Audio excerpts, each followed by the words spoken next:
कोई सेकंड वे नहीं था। तो ये मिजाज होता है तभी तो विजय मिलता है। आपका जो विजन है कि इंडिया नंबर 1 होना चाहिए, आई थिंक ये बदलाव आ रहा है। हमारे देश के नौजवानों के पास सामर्थ्य है। तो जन्मदिन पे क्या करोगी? 28 को है ना? तो क्या करोगी? बस मजे करूँगी। बस ये कहाँ है? हाँ, पीछे खड़ा है। ना टाइम, आपका वैल्यूएबल टाइम निकाला हमसे मिलने के लिए। मेरा वैल्यू आप ही है।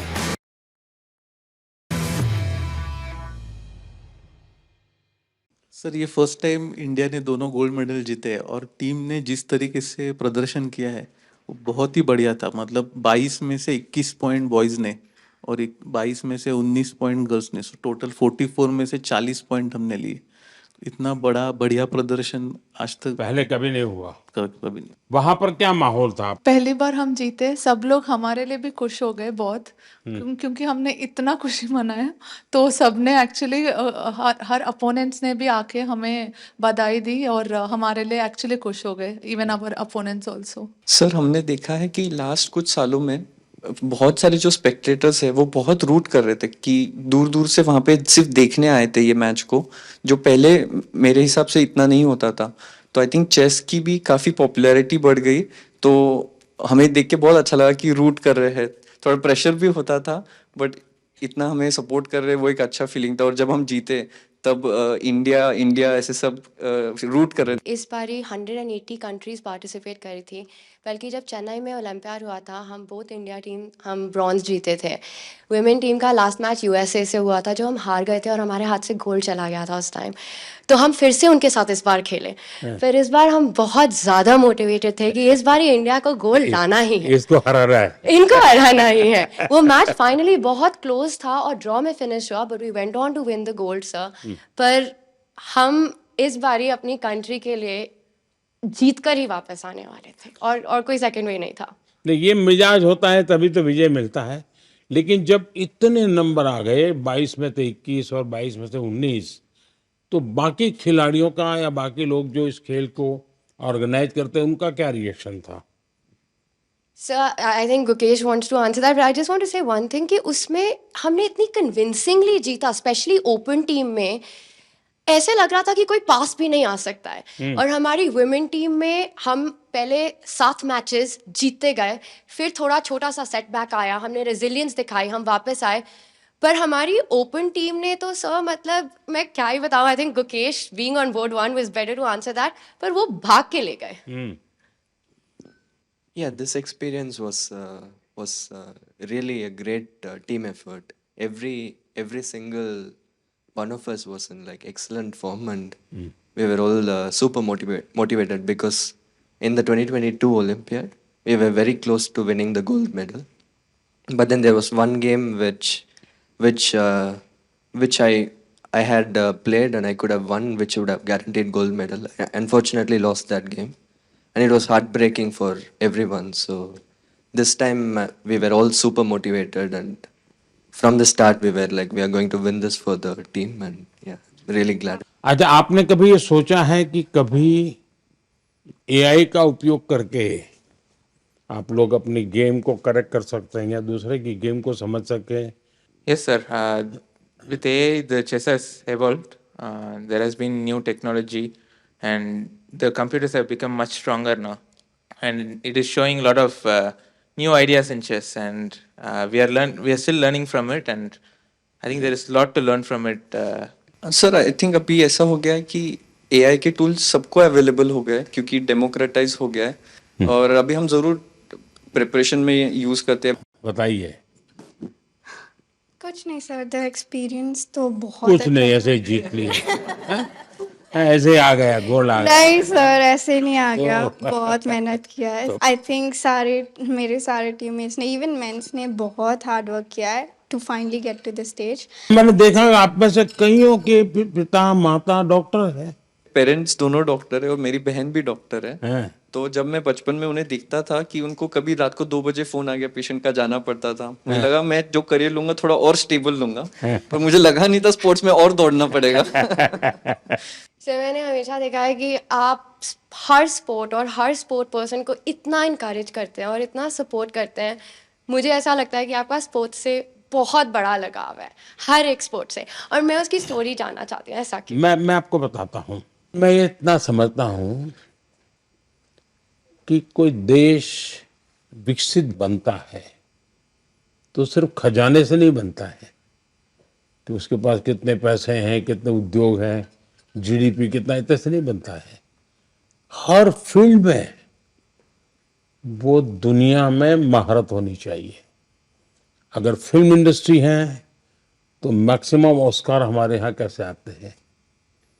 अगर साइंटिस्ट हैं या और किसी फील्ड में तो मैक्सिमम नोबेल हमारे पास कैसे आते हैं। वैसे ही खेल में भी मैक्सिमम गोल्ड हमारे बच्चे कैसे लाएं।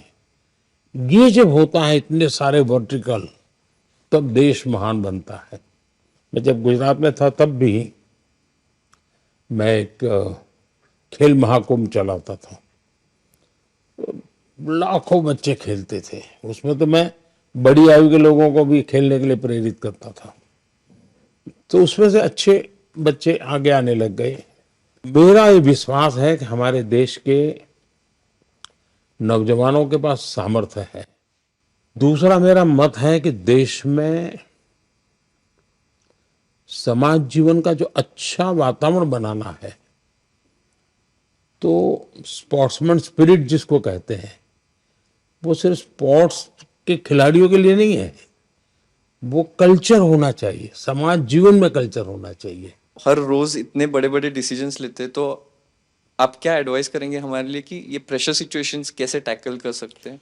देखिए, कोई भी खेल क्यों ना हो, कोई भी एक्टिविटी क्यों ना हो, फिजिकल फिटनेस बहुत मैटर करती है जी। में से बहुत लोग होंगे जो फिजिकल फिटनेस के लिए आपकी ट्रेनिंग होती होगी, आपके लिए खान पान के लिए बताया जाता होगा, भाई ये चीज़ें खाइए, ये चीज़ें खेलने से पहले इतना खाइए, मत खाइए, सब बताया जाता होगा आपको। मैं समझता हूँ कि अगर हम इन चीज़ों की आदत अगर डेवलप करते हैं तो इन सारी समस्याओं का पचा जाते हैं। देखिए, डिसीजन मेकिंग के लिए आपके पास बहुत इंफॉर्मेशन होनी चाहिए, बहुत इंफॉर्मेशन, और पॉजिटिव नेगेटिव सब होनी चाहिए। आपको पसंद आता है ऐसा ही सुनने का आदत लगती है, मनुष्य का स्वभाव होता है, जो अच्छा लगता है वही सुनता है, तो वो फिर डिसीजन में गलती होती है। लेकिन आप हर प्रकार की चीज को सुनते हैं, हर प्रकार की चीजों को जानने का प्रयास करते हैं और खुद एनालाइज करते हैं, और कहीं समझ नहीं आए तो बिना संकोच किसी जानकार को पूछते हैं, तो फिर आपको कठिनाई कम आती है। और मैं मानता हूं कि कुछ तो अनुभव से आ जाता है, और जैसा मैंने कहा कि योगा, मेडिटेशन, इसकी सचमुच में बहुत ताकत है जी। सर, हम अभी 2 हफ्ते खेले तो अभी पूरा थक गए, पर आप सालों साल दिन भर इतना काम करते, इतने मतलब पूरा ब्रेक भी नहीं लेते, તમે કેવી રીતે what's the secret sir for your energy? आप इतना जानते हो, and then also you are open to learning and open to the world. और आप हमेशा हर स्पोर्ट पर्सन को आई थिंक इतने जोश से भर देते हो टू परफॉर्म। और मैं आपसे पूछना चाहती हूँ कि अगर आप हम सबको एक एडवाइस देना चाहो, आप जहाँ चेस को देखना, शतरंज को देखना चाहते हो। देखिए, ऐसा है, जीवन में कभी संतोष मत मांगिए। सेटिस्फेक्शन नहीं होना चाहिए किसी चीज का, वरना फिर नींद आना शुरू हो जाता है। तभी आप आलस 3 आ घंटा जाती है। सोते हैं सर। हाँ। आप सिर्फ 3 घंटा सोते हैं। हमारे भीतर एक भूख रहनी चाहिए, बहुत कुछ नया करने की, कुछ ज्यादा करने की।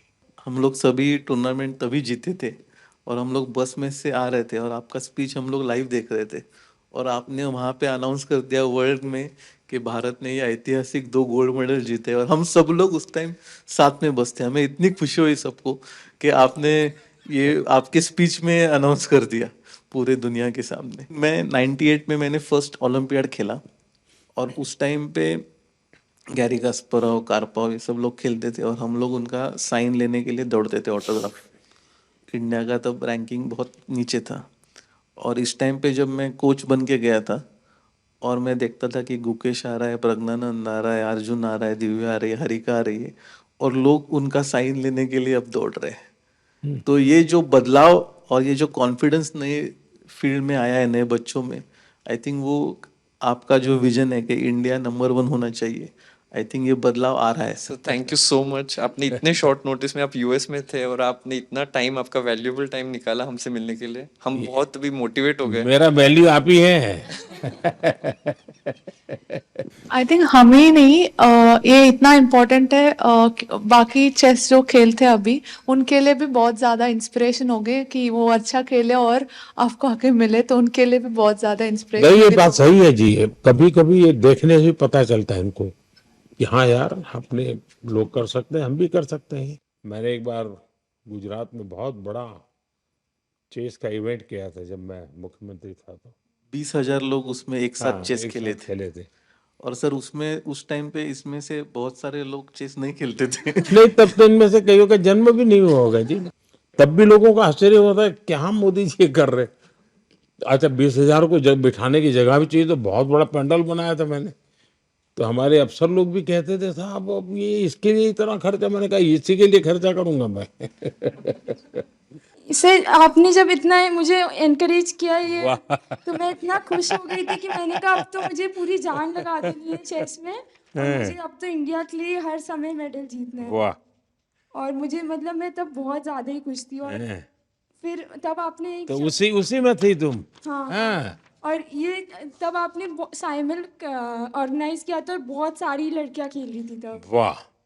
तो उस समय तुम्हें वहां कैसे ले आए थे? तब मैं एशियन अंडर 9 जीती थी, तो किसी ने मेरी मम्मी से कहा कि बहुत बड़ा इवेंट हो रहा है गुजरात में, गांधीनगर में, तो मुझे तब बुलाया था।